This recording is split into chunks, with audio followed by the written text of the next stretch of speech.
Hello students. आज अपन वापस से क्लास 10th के लिए नया चैप्टर लेके आए हैं। इससे पहले अपन ने चैप्टर नंबर 5 पढ़ा था एपी यानी समांतर श्रेणी यानी अर्थमेटिक प्रोग्रेशन। आज अपन चैप्टर ले आए हैं प्रोबेबिलिटी, जिसको हिंदी में कहते हैं प्रायिकता। पहले दिन के लिए क्लास है 10th के लिए। सबसे पहले अपन को ये मतलब समझना है कि प्रायिकता यानी प्रोबेबिलिटी का मतलब क्या होता है। तो प्रायिकता यानी प्रोबेबिलिटी का जो मतलब होता है वो एक्चुअल मतलब होता है संभावना। ठीक है ना, किसी भी चीज का अंदाजा लगाकर घटना के बारे में बताना। ठीक है ना, अपन इस चीज के लिए अपन श्योर नहीं रहेंगे, निश्चित नहीं कर सकते कि ये चीज होगी। अंदाजा लगा सकते हो सकती है और नहीं हो सकती। ठीक है ना, तो इसी चीज को कहा जाता है प्रोबेबिलिटी। ठीक है ना, यानी प्रायिकता। अब सबसे पहले इसका फॉर्मूला क्या है। तो फॉर्मूले से पढ़ने के लिए अपन को दो तीन छोटी छोटी चीजें पढ़नी पड़ेंगी। एक तो अपन को पढ़ना पड़ेगा इवेंट यानी घटना। ठीक है ना, इवेंट यानी घटना। तो इवेंट यानी घटना कोई भी हो सकती है, उसी के लिए अपन को प्रोबेबिलिटी यानी प्रायिकता ज्ञात करने के लिए बोलेगा। तो सबसे पहले इवेंट यानी घटना कोई एग्जांपल लेते हैं। जैसे आपके पास एक बैग पड़ा है, बैग के अंदर अलग अलग कलर की कई बॉल्स हैं। आपने हाथ डाला और एक बॉल निकाली, तो बैग में से बॉल निकालने की जो बात है वो भी एक इवेंट यानी घटना कहलाती है। ठीक है ना, या फिर ऐसा हुआ कि आपके पास एक ताश की गड्डी यानी कि pack of cards, playing cards हैं। आपने उसको अच्छी तरह पीसा यानी सफल किया, फिर उसमें से अपने आप एक कार्ड निकाल लिया। वो कार्ड कोई सा भी सकता है, तो कार्ड निकालने का भी एक इवेंट है। एक कॉइन को आप टॉस करते हो, कॉइन को उछालते हो, तो हेड या टेल आ सकता है, चित या पट आ सकता है, तो वो भी एक प्रकार का इवेंट हुआ। ठीक है ना, या फिर आपने डाइस यानी पासे को फेंका, तो पासे को फेंकने पर 1 2 3 4 5 6 ये 6 नंबर होते हैं, उनमें से कोई सा भी नंबर आ सकता है, तो ये भी एक इवेंट हुआ। तो ये अलग अलग प्रकार के इवेंट है। तो इन्हीं इवेंट के लिए अपन को, इन्हीं घटनाओं के लिए अपन को प्रोबेबिलिटी यानी प्रायिकता सीखनी है। तो सबसे पहले इसका फॉर्मूला सीखना जरूरी है। Probability of an event Hindi में होता है किसी घटना की प्रायिकता। कोई भी घटना जो भी अपन को उस क्वेश्चन में दी जाएगी, कोई भी घटना, उसके लिए प्रोबेबिलिटी का फॉर्मूला है पीई। शॉर्ट में प्रोबेबिलिटी को पी और इवेंट यानी ई। पीई मतलब प्रोबेबिलिटी ऑफ इवेंट, प्रायिकता, घटना की प्रायिकता। ठीक है ना, इसका फॉर्मूला है number of favourable outcomes. Favourable outcomes, अब आउटकम्स क्या होते हैं, पहले तो इस इवेंट अपन ने पता कर लिया इवेंट क्या होते हैं। आउटकम्स के बारे में, आउटकम को हिंदी में कहते हैं परिणाम।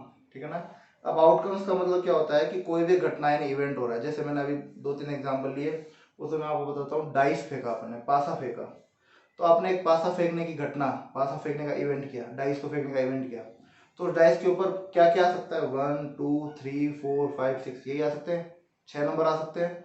तो डाइस के ऊपर 1 से लेकर 6 तक आने के जो रिजल्ट हैं, जो परिणाम है, वो आउटकम्स कहलाते हैं, उनको परिणाम बोला जाता है। एक कॉइन को आप उछालते हो, सिक्के को उछालते हो, तो वो भी एक इवेंट हुआ। उस इवेंट के होने पर, उस घटना के होने पर क्या क्या ऑब्टेन हो सकता है, क्या क्या प्राप्त हो सकता है, या तो हेड या टेल। तो हेड और टेल प्राप्त होने की जो घटना, जो रिजल्ट है, जो परिणाम है, उनको अपन आउटकम कहते हैं। तो इन्हीं को किसी घटना के होने के बाद उसके अंदर क्या क्या रिजल्ट परिणाम मिलेंगे, वही अपने लिए क्या कहलाते हैं, आउटकम्स कहलाते हैं। ठीक है ना, अब इसका फॉर्मूला है पी मतलब number of favourable outcomes upon total number of outcomes. अनुकूल परिणाम की संख्या कुल परिणाम की संख्या। फेवरेबल का मतलब अनुकूल, एक तो होता है अनुकूल परिणाम और एक होता है कुल परिणाम। तो कुल परिणाम का मतलब तो कुल टोटल आउटकम, कुल परिणाम यानी टोटल आउटकम। तो कुल परिणाम का मतलब तो ये होता है कि आपने कोई इवेंट किया, ठीक है, और उस इवेंट के अंदर टोटल रिजल्ट क्या क्या आ सकते हैं, कुल परिणाम क्या क्या आ सकते हैं, वो तो कहलाते हैं टोटल आउटकम यानी कुल परिणाम। फिर फेवरेबल आउटकम का मतलब प्रोबेबिलिटी किसकी पूछी है आपको, प्रायिकता किसकी पूछी है। टोटल इवेंट, कुल परिणाम, टोटल आउटकम यानी कुल परिणामों में से कुछ परिणाम, कुछ ऐसे फेवरेबल आउटकम होते हैं जिनकी प्रोबेबिलिटी पूछी है, वो अपने लिए क्या कहलाएगा, फेवरेबल आउटकम कहलाएगा। ठीक है ना, जो अनुकूल परिणाम कहलाएगा। तो ये इसका फॉर्मूला है जो पूरे चैप्टर में काम आएगा। ठीक है, अब ये तो है प्रोबेबिलिटी ऑफ इवेंट, किसी घटना की प्रायिकता, किसी घटना की प्रायिकता, इसको पी बोलते हैं। किसी घटना के नहीं होने की प्रायिकता, probability of not event, probability of not event.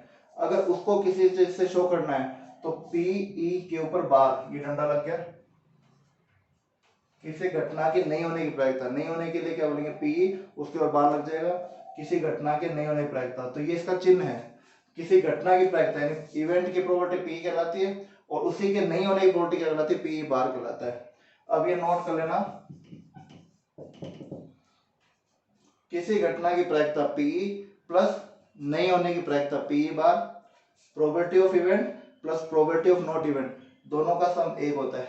एक ही इवेंट के होने की प्रोबेबिलिटी और उसी के नहीं होने की प्रोबेबिलिटी का जो सम योगफल होता है वो 1 होता है। एक ही घटना की प्रायिकता और उसी के नहीं होने की प्रायिकता का योगफल कितना होता है? 1 होगा हमेशा, ठीक है ना। अब एक और इम्पोर्टेंट बात है, ये बहुत जरूरी बात है वाली, कि किसी भी इवेंट की प्रोबेबिलिटी यानी किसी घटना की प्रायिकता का मान क्या हो सकता है? 0 हो सकता है।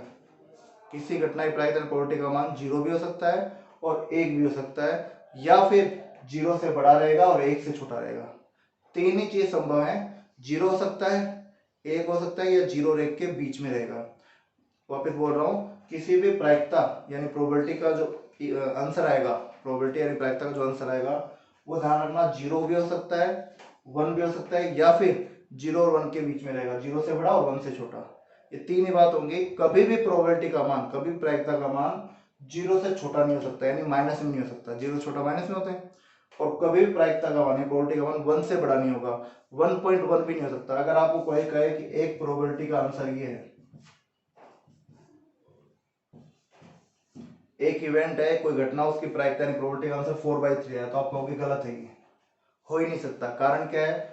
4 में अगर 3 का डिवाइड करोगे आप, तो 3 1 जा 3, 3 3 जा 9, तो ये 1.3 यानी 1 से बड़ा आ गया।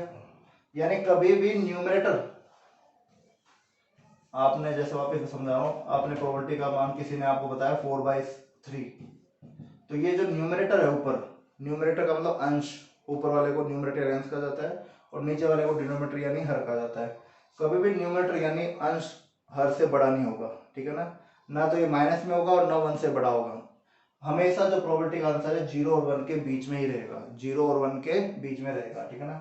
अगर मान लो किसी प्रोबेबिलिटी यानी इवेंट का मान 0 है, तो उसे कहेंगे इम्पॉसिबल इवेंट, यानी कि असंभव घटना। अगर किसी प्रायिकता का मान 0 है, वो क्या कहलाएगा? असंभव घटना। अगर किसी प्रायिकता का मान 1 है, किसी प्रोबेबिलिटी का इवेंट 1 है, उसे कहेंगे कहेंगे श्योर इवेंट या निश्चित घटना, श्योर इवेंट या निश्चित घटना, ठीक है ना। तो ये आज अपन ने प्रोबेबिलिटी का बेसिक कंसेप्ट पढ़ा है कि प्रोबेबिलिटी यानी प्रायिकता होती क्या है। तो दो तीन बातें हैं, एक तो ये फॉर्मूला इंपॉर्टेंट है, दूसरा प्रोबेबिलिटी ऑफ इवेंट यानी प्रायिकता का, किसी घटना की प्रायिकता और उसी घटना की नहीं होने की प्रायिकता का योगफल हमेशा 1 होता है, ठीक है। उसके बाद प्रोबेबिलिटी का मान यानी प्रायिकता का मान 0 और 1 के बीच में रहेगा, 0 भी हो सकता है, 1 भी हो सकता है, लेकिन कभी भी 0 से छोटा नहीं होगा और 1 से बड़ा नहीं होगा, ठीक है ना। अगर किसी प्रोबेबिलिटी का मान 0 है तो उसे इम्पॉसिबल इवेंट बोलेंगे, और किसी प्रोबेबिलिटी का मान 1 है उसे श्योर इवेंट यानी कि असंभव घटना और निश्चित घटना बोलेंगे, ठीक है ना। तो आज अपन ने सिर्फ इसका बेसिक आंसर पढ़ा है। अगली क्लास में प्रोबेबिलिटी इवेंट के टाइप, अलग अलग घटना के प्रकार पढ़ेंगे और उसके नेक्स्ट तीसरी क्लास के अंदर ये क्वेश्चन सोल्व करेंगे। तो नेक्स्ट क्लास के अंदर अभी बहुत सारी प्रोबेबिलिटी के बारे में और चीजें बतानी है। Thank you.